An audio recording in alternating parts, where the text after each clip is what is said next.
morning, dear students. Welcome back to science session. Today we are going to start with the fifth lesson, that is sorting materials into groups. This is the fifth lesson, sorting materials into groups. So let's begin this lesson with very fundamental difference, that is objects and materials.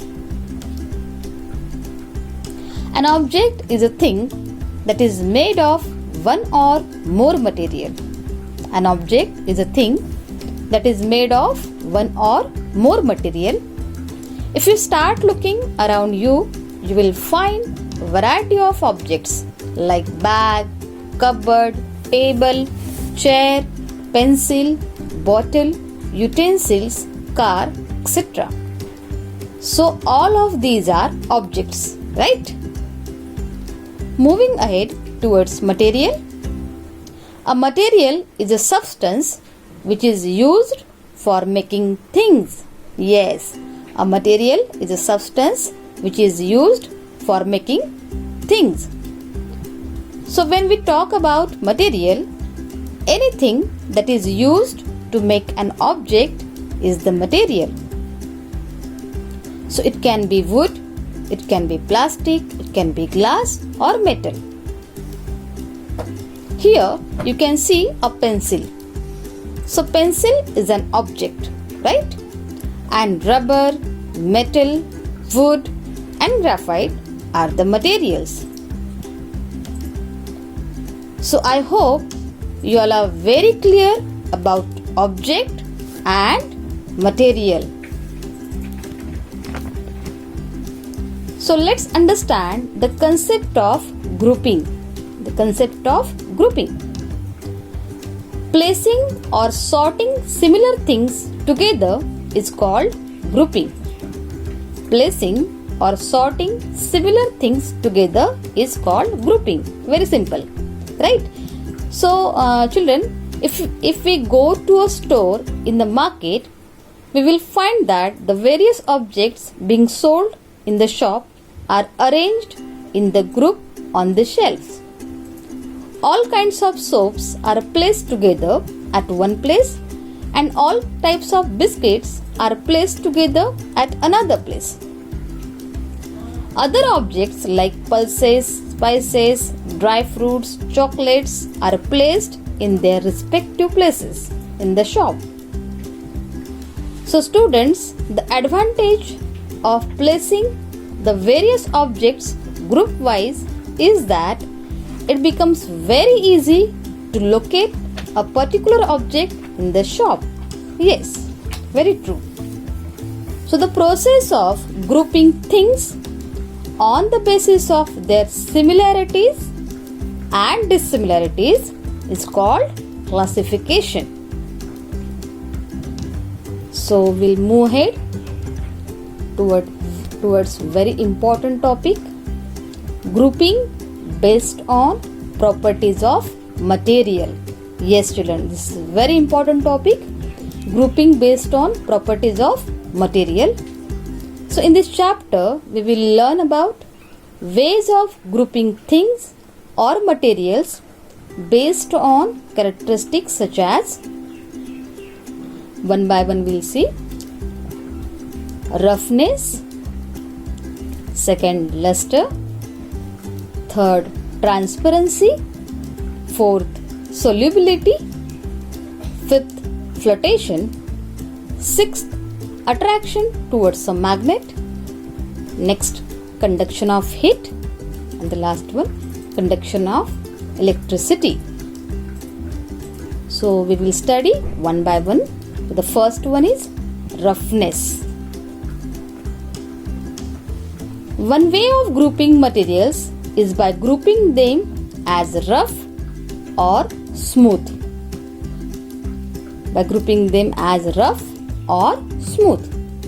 Examples of rough materials are rocks, sandpaper, coir and bark of a tree. Examples of smooth materials are glass, flower petals, silk and marble. So let's understand through an activity. So with your palm, touch the surface of a bark of a tree and also touch the surface of a mirror. The bark of a tree feels rough, that is uneven and bumpy, right? And mirror smooth. So the materials that have uneven or bumpy surface are called rough materials. And the materials that lack bumps or ridges on their surface are called smooth materials. This is the basic difference, right children? So this is about the rough materials and smooth materials. So the second property, luster. Materials that have a shiny surface are said to be lustrous. Gold and silver are used to make jewelry and decorative articles. The freshly cut surfaces of metals have a shiny appearance. So this property of metals is called metallic luster.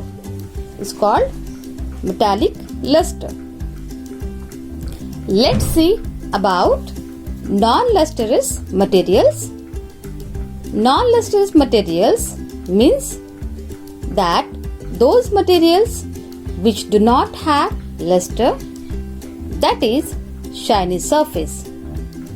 For example, wood, paper, box, bricks, etc. So this is about the second property, that is luster. Moving ahead towards the third property, that is transparency. So based on the transparency, the materials are divided into three groups. Based on the transparency, the materials are divided into three groups. First one, transparent. Second, translucent. And the third, opaque. I am repeating. The first group, transparent. Second, translucent. And the third group, opaque. So the first group we will study children, transparent materials. Materials that allow light to pass through them completely are called transparent. Materials that allow light to pass through them completely are called transparent. For example, glass, air, clear plastic and water.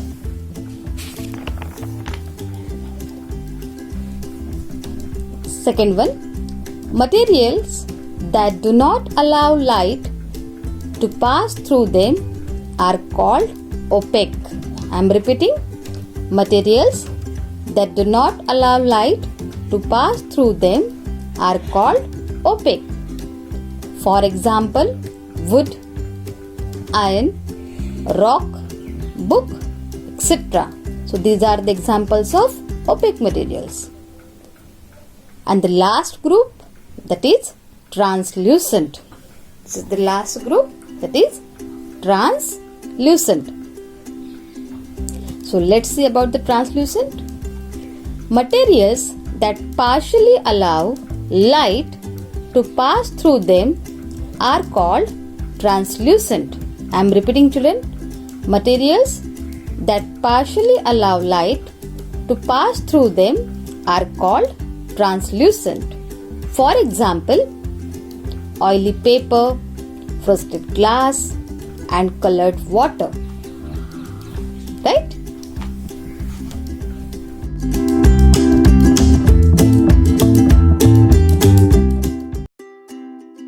Objects can be classified as transparent, opaque, and translucent.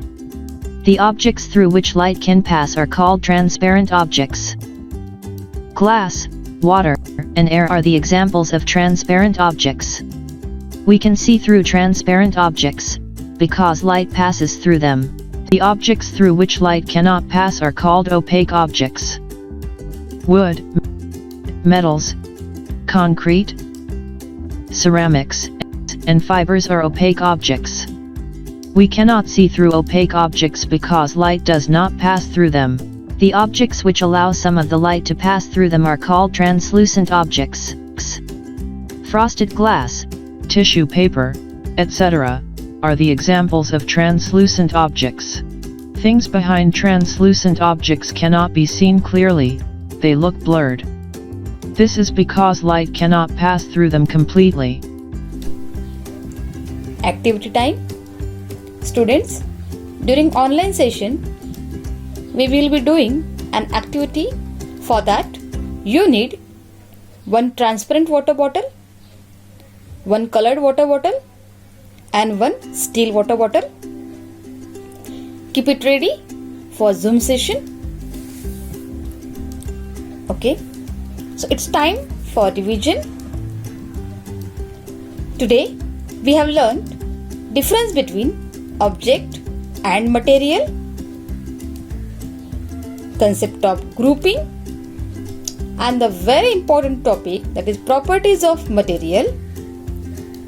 In that we have learned roughness, luster, and transparency. So that's all for today. Bye children. Take care. Have a nice day.